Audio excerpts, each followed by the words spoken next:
It's undergoing present renovation, which is long overdue, but not to digress, that's a story in itself. But like I said, Quannah, he would do what he could for his Comanche people. Probably the next treaty that would affect the Comanches is known as the Jerome Agreement.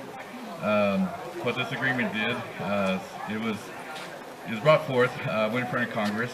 Congress would pass it. They'd use their absolute plenary power. But what this agreement did, it was allotted 160 acres to all the Indians, all the adult Indians. There were different sizes of land that was allotted out, but the rest of the land was opened up for settlement. And I don't know if you heard of the Oklahoma Land Run. That's where our reservation went to. Not only Comanches, but many of the tribes that were established in Indian territory at that time. Quannah, he goes to Washington, D.C. many times to try to get this ruling overturned. They say on one of his trips, he was talking to a dignitary there in Washington, D.C., and the dignitary told Quannah, said, you know, you say you're assimilating to the white man's world. He said, in the white man's world, it's our culture to only have one wife. And he said, you got 7 wives. He said, you need to pick one and let the other 6 go. And they said, Quannah looked down and said, all right. He said, but you tell him. And he ended up, he kept all 7 of his wives until the end. He was also asked to cut his braids off, but he never did. He kept them all his life. Whenever he went to the reservation, he's always concerned about what happened to his mother. He found out she passed away. He had contacted the Parker family, and he asked for her bones to be sent to him.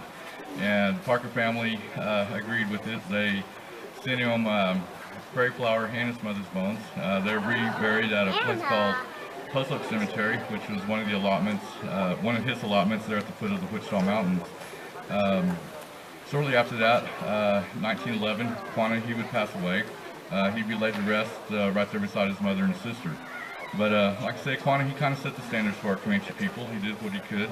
We still maintaining some of the ideology that he had from day one. But in 1956, like I said, Fort Sill, it's an artillery base, and they're requiring longer ranges. And the United States government deemed his allotments eminent domain. There's, like I said, the cemetery there. Quannah, his mother, and his sister, their bodies were exhumed, and they're reburied at Fort Sill at a place called Chief's Knoll, and that's where they rest at today. But like I said, Quannah, he really was a man of 2 worlds. He went from waging war against the United States to becoming a very prosperous businessman. I'm always amazed out here, well, his rich history here in Texas, I'm amazed at the amount of respect that he still gets today. There's a town named after him, Quannah, Texas. There's a town named after his father, Nacona, Texas. Everywhere you go throughout the state, there's statues of him.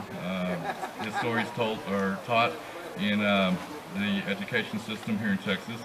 But you know, I think that's just an indication of the type of man he was. They said he was a giving man. They said his home, his door was always open. He helped anybody he could. But like I said, he kind of set the standards for the Comanche people. We're located in Lawton, Oklahoma. That's where we're headquartered at, and we're still doing what we can to maintain today. And you know, I mean, we're just like everybody else. You know, we want a higher standard of living, which I'm sure everybody else does. We want education for our children. We want a higher standard of health care.